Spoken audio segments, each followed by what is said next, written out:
Everyone, and welcome to the city of Madeira Beach here in beautiful Johns Pass. I'd like first of all to introduce myself. I'm Travis Palladino, the mayor of the city of Madeira Beach and the owner of Livewire Fishing Charters here in Madeira Beach.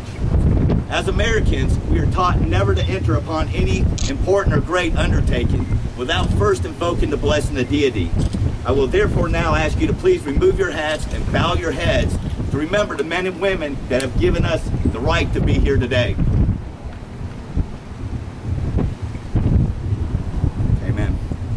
At this time, I will please ask you to join me in the Pledge of Allegiance to the flag of our country. Our flag is flying west. I pledge of allegiance to the flag of the United States of America and to the republic for which it stands, one nation, under God, indivisible, with liberty and justice for all. At this time, it's my honor to introduce to you the candidate, David Jolly, for our 13th Congressional District. David.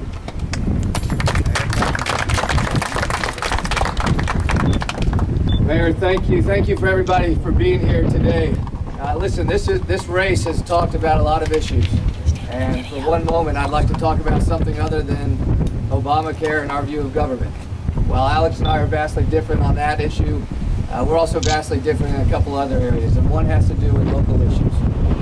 I said on November 7th when I got into this race that this is a Pinellas County race, and this is about making sure we elect somebody from Pinellas County to represent Pinellas County in Washington. We know what the fishing community means to Pinellas County. For generations, the fishing community has been the backbone of Pinellas County. That includes quality of life issues for the recreational fishermen, the weekend warriors, but that also includes our local economy when we talk about commercial fishing, charter, we talk about tourism. We're here today to support of a diverse group of fishermen. And I know those of you in industry will appreciate the diversity of recreational fishermen and commercial fishermen and charter, industry, Restaurant and Lodging Association. We're here today to talk about how we reduce fishery closures. And the way we do that is we insist on sound science being used, and ultimately we reduce closures that way. There are four things that the group here behind me we have talked about over recent weeks. We've had several meetings. We've come to agreement on four things that I believe if I'm elected as a member of Congress I'd like to pursue, not just on behalf of the fishermen here, but on behalf of this county because of what it means for our local economy. First, we need to remove the decision-making authority for fishery closures from the National Marine Fisheries Service in Washington, D.C. and put it at the council level, the regional council level, in our case, the Gulf of Mexico Fisheries Management Council. Let's vest that authority on fishery closures with the governing body that's closest to the stakeholders here, the closest to the community here, best understands the impact here, but also knows what's actually happening on the waters out here. The group here today knows exactly what's happening on the waters out there. Bureaucrats in Washington, D.C. rarely do. Let's empower the community here. Let's empower our regional council so that we can make the best decisions that impact our community. The second point I think is important, and I know this is a point important for most of the folks behind me here. We need to remove the veto authority of the Department of Commerce over gubernatorial appointees to the regional council. It is ridiculous that governors from the 5 states on the regional council can appoint appointees to the regional council only to have them vetoed by the Department of Commerce that disagree with political philosophy. This is about our local community. This is about empowering our local community and empowering our state. The third thing we need to do, we need to redirect current resources and invest more in enhanced habitats. When I was growing up, they were called artificial reefs. Now they're called enhanced habitats. Why? If we can better improve the stocks in the waters, we can begin to focus on increasing the population, ultimately reducing the closures. This is also an economic development issue. The environmental studies have been done. We know we can have enhanced habitats and artificial reefs with very little environmental impact. And in so doing, we can strengthen the stock out there, we can reduce closures, we can increase tourism here. There's no reason that Pinellas County and the beautiful waters out here cannot be a destination for diving and fishing as a result of improving and increasing enhanced habitats right out there in the water. Finally, the fourth thing that we've agreed to as a group is we need to redirect spending, redirect investment, and research into juvenile stocks. It's a little nonsensical that we are putting so much emphasis on counting the fish coming out of the water, and we're not putting enough emphasis on making sure that we're increasing the juvenile population and we're studying survivability with the juvenile population. Those are 4 areas that the group behind me, we have agreed to pursue. The Magnuson-Stevens Act is coming up for reauthorization. I've already had conversations with leaders in Congress on this issue. I've had conversations with others from the Gulf states who are fighting for these issues today. But at the end of the day, what I want you to take away from today is 2 things from this event. One, we're going to fight for the fishing industry right here. Commercial, recreational, charter. We're fighting for the economic development of the region. We're fighting for the quality of life of every family here in Pinellas County. But secondly, I want you to take something else away. This is home for me. This is personal. This is a Pinellas County race. This is my backyard. This is my home. I'm going to wake up every day fighting for Pinellas County. My opponent wants to wake up every day and fight for Washington, D.C. We'll take care of Washington, D.C., but only after we take care of Pinellas County first. That's what today's about. That's what I want you to take away from today. Folks, I appreciate you being here. Thank you very much. Thank you, David. And I'm going to be brief. You know, the gentleman standing behind me, most of y'all know what we've been doing. There's 100 years of experience of going to D.C. and representing us, the recreational and commercial fishermen. The importance to the fisheries here in Pinellas County, the economic impact is so large I can't even think about it right now. It employs over 68,000 people in our state and is a multi-billion-dollar a year industry. Johns Pass here has over 1 million documented fishing trips a year that goes through this pass. These are the issues we need to take care of. Flood insurance is important. Healthcare is important. But there's 150,000 registered voters here in Pinellas County that want to use these waters and deserve the right to use these waters. And I want to thank David for being here today to address our issues. David, thank you.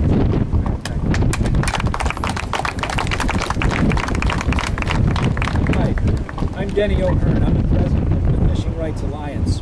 Our members are recreational anglers, professional captains, and affected businesses in the boating and fishing industries.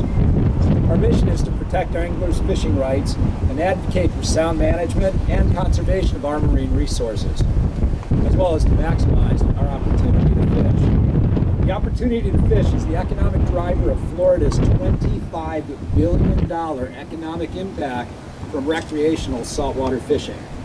Draconian closures, based on known to be flawed data, cost us jobs. These closures destroy livelihoods and economic activity, eliminate needed data sources, and deny us our right to fish. Now, it's estimated that of all the Gulf recreational fishing trips that target snapper grouper, 25% of those trips for the entire Gulf of Mexico leave from Pinellas County. Take a look at a map. 1 in 4 of the whole Gulf leaves from Pinellas County. Gag grouper, a Pinellas angler's premier target, is by nearly all accounts more abundant than ever. Yet, we suffer closures and bag limit reductions with no end in sight. We need someone in Washington who will hold National Marine Fisheries Service accountable for their mismanagement. Someone who will bring control of our fisheries back where they belong. I think David Jolly will do that. The FRA represents its members so well because we're driven by their needs. David Jolly recognizes the value of recreational fishing. Anglers will do themselves well by casting a vote for David Jolly on March 11th. Thank you. I'd like to introduce, thank you very much. I'd like to introduce Bob Spade. Thank you all for being here today. I'm Bob Spade, Executive Director of the Southern Offshore Fishing Association. Basically, what we do is we fish for you, the consumer. And it was refreshing to meet with David and talk about the issues and the needs and balances between the fishing community, recreational, commercial, and the consumer, which is of the most importance to us. There's a lot of fisheries regulations out there that need to be changed and fixed. We aren't going to be able to do it in one day, but as David said, there's a reauthorization of the Magnuson-Stevens Act. which we will be under. It'll be about another 10 years before that thing gets changed again. So it is very, very critical that we have somebody in Washington to watch over this Magnuson Act reauthorization, because it's going to affect us all. And I think David's the guy to do it. Thank you very much. Mark Hubbard from Hubbard's Marine. My family has fished these waters for nearly 100 years, over 3 generations. My grandfather, my father, myself, and my son. I've been a captain for 25 years right here in Johns Pass. I was born right here on the Gulf beaches, and the captain trained as my mentor, Captain Wilson Hubbard. I grew up playing on these fishing boats, these docks, and developed the natural instincts for the fishery. And this isn't a job, this is a lifestyle. Since becoming involved in the fishing management process, I've become more confused, frustrated, and now quite angry because there's no one there to listen. We show up to these meetings and it just seems like a waste of time. And David Jolly's going to hopefully help us get past some of these challenges with these fishery measurements. Our rights fishing in the Gulf of Mexico have been taken away with such disregard of the facts, common sense over fatally flawed science with no oversight or management, the economic impacts to the fishing communities. I want our fish population managed correctly and with common sense in mind. And with the charter boat captains, I know these restrictive regulations are so damaging. The idea of this sector, or the sector separation, the recreational anglers and boats for hire, we need someone there in our corner that's going to combat this. It's going to hurt the Pinellas County charter boat industry and the recreational anglers in a whole. David Jolly, I look forward to working and giving you my support, and look forward to working with you in the reauthorization of Magnuson-Stevens and getting some of these restrictive regulations relaxed, and that way our fishing community can move forward in a healthy atmosphere, enjoying our natural resources, the Gulf of Mexico. Thank you.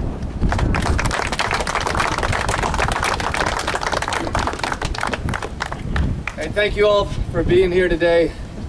As I said again, this is about protecting the quality of life here in Pinellas County. It's about protecting and growing our local economy here in Pinellas County. But it's also personal. This is home. When I left government service at the end of 2006, I wanted to start a business. I thought I was going to buy the wave running shop right down there, Jack's Wave Running Shop, but that got vetoed. I'm happy to be here 8 years later, standing here today as a congressional candidate, still trying to work here in this county, represent this county. I appreciate you being here today. Let's go win this for Pinellas County one more time. Let's go do this. Thank you very much.